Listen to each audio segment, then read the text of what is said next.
If Jemma gave us the right location, then the workshop should be right nearby. Huh. Looks like these boxes are blocking the entrance. Let's shift them away first.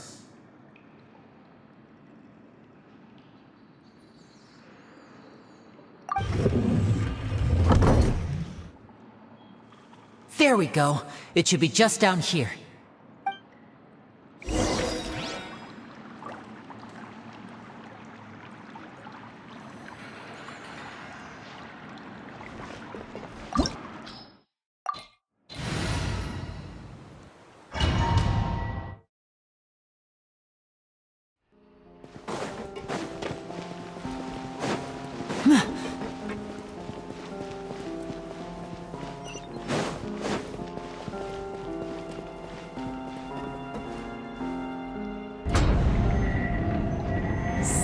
This was Cesar's workshop. Nothing suspicious here, just normal magic props. Let's head in further. What was that? Oh, is this one of Cesar's gadgets? Guess we must have triggered some sort of device.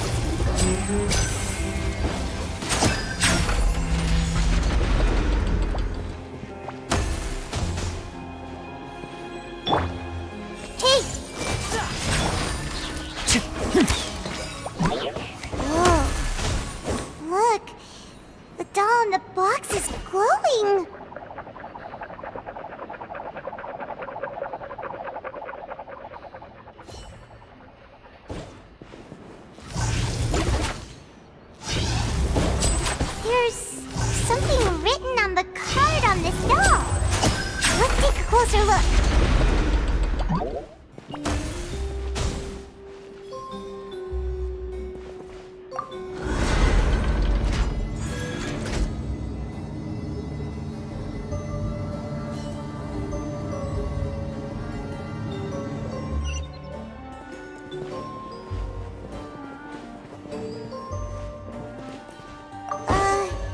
These magic boxes are moving. What do we do? One of them looks different from the rest. Let's investigate.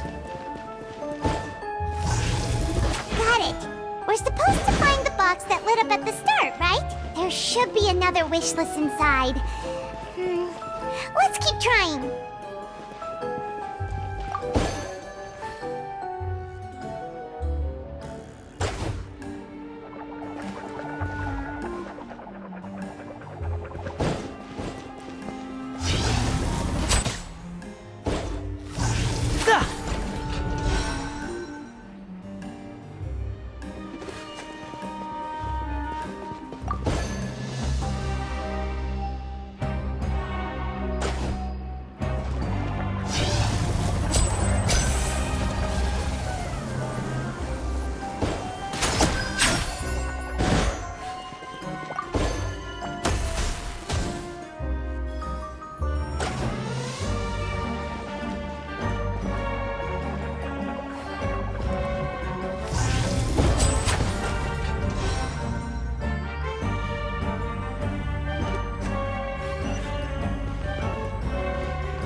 That's weird. Have we reached the end already? There's nothing here. Maybe this was a wasted trip. This place seems a little too ordinary for a magician's workshop. There's a distinct lack of mystery. We've triggered quite a few devices on the way here. I'm starting to wonder whether Cesar built this whole place as one big, elaborate magic contraption. If so, then there must be more to this place than meets the eye. Maybe a hidden room somewhere. Aha! If I just move this book, then hopefully... And... presto! A secret passageway! How did you know? I'm a magician too, and apparently great minds really do think alike. Looks pretty big inside. Let's head in and take a look around.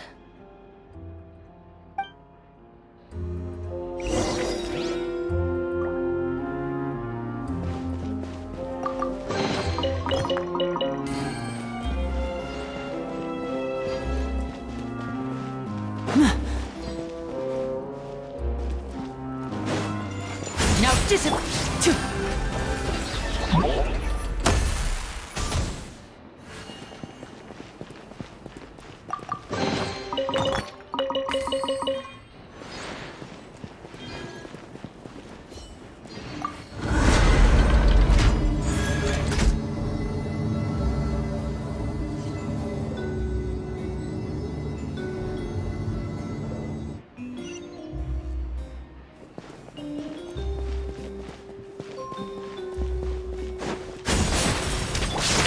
and voila!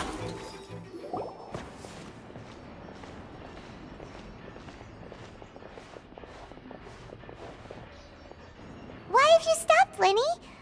Is there some device in that box? Huh. It just looks familiar somehow. Let me check this out for a second while you guys go on ahead. If anyone makes a major discovery, let's rendezvous here. All right, see you in a bit!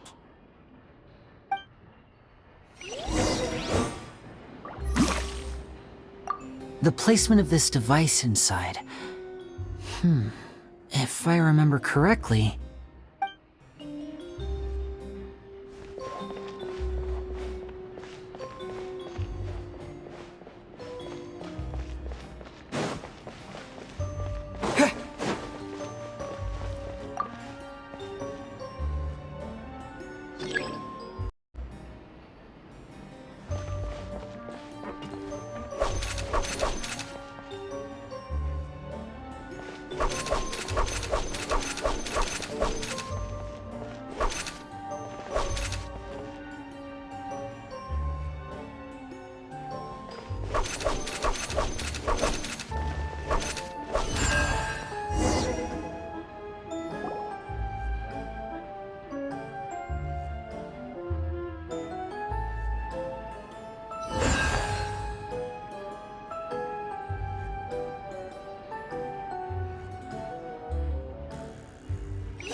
Wow!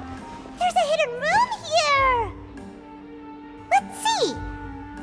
Oh, this bookcase is full of Caesar's own notes! He wrote a lot about the principles of magic. Whew.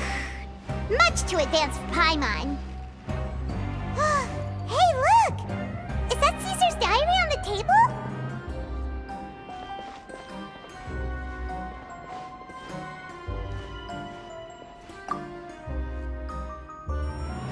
This book's thick as a brick! Let's take a peek inside it, shall we?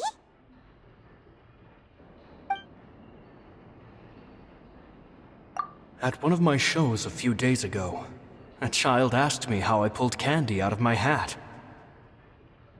As a joke, I told the kid that the hat has a built-in wish-granting machine. Next thing I know, today a whole bunch of kids were pestering me to pull all sorts of things out of the hat. So I told them another white lie. The machine needs time to power up, but in the meantime, you can write your wishes down. Well, they took me up on that offer, enthusiastically. As I write this, I've only just got back from running around all over town, buying the things they wanted. Boy, are my legs sore. I wound up saving very little this month, but that's not a major issue. I now have a bigger problem. How am I going to hide all these things inside my hat? Two children came to talk to me after today's show. I don't know why they were out on their own. They looked much too young to be unsupervised. I do hope they got home safely. Anyway, they said that they wanted me to teach them how to do magic. It's not uncommon for children to ask this, of course, but I've never seen any of them as serious about it as these two. I told them that learning magic is very hard work, but that didn't faze them at all. It's like they already knew. They seemed so committed. I couldn't turn them down. It seems like something's bothering Lorenzo lately, but he won't open up to me about it. Surely he's not upset that I agreed to teach those two children. I'll have to talk him around. I have a good feeling about those kids. They're naturally talented, and it seems like they're not new to the world of magic. They have all sorts of fantastic ideas. All I'm really doing is helping them develop a more professional standard training plan. They wanted to call me Master, but I told them they absolutely mustn't. Any magician worth their salt could have taught them what I have. They're the geniuses here. Compared to them, I don't deserve to be called any sort of master. With time, I have no doubt that they could become far greater magicians than I. My only concern is why they're so mature for their age. I fear they've had to grow up too fast. I don't dare to imagine what they must have been through. Jemma thinks so too. She doesn't like being around them. Says that their eyes are too piercing. They don't bother me, but then again, I've never been the sharpest tool in the shed.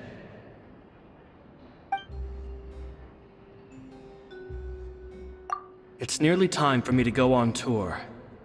I asked the two kids if they'd like to come with me, but they shook their heads.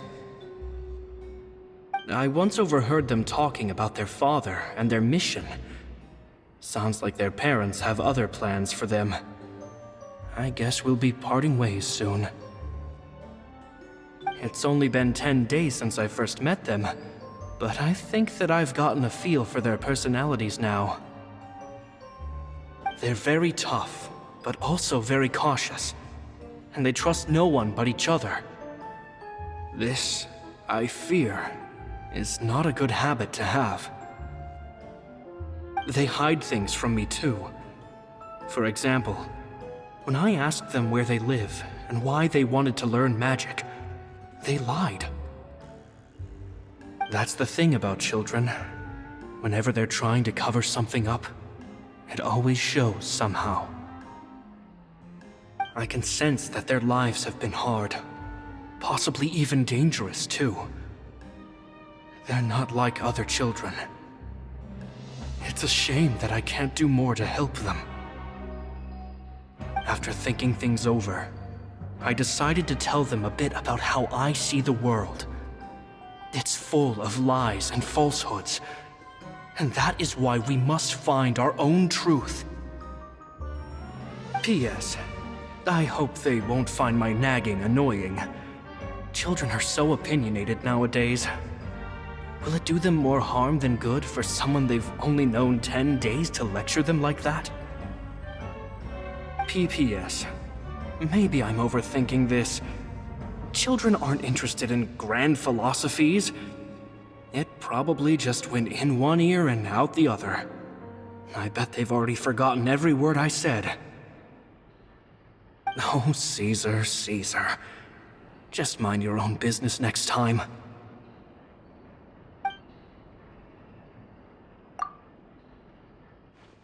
Two magic geniuses with a father and a mission, huh? Sounds a lot like he was writing about Lyney and Lynette, don't you think? So did they meet Cesar when they were kids? Let's go ask Lyney!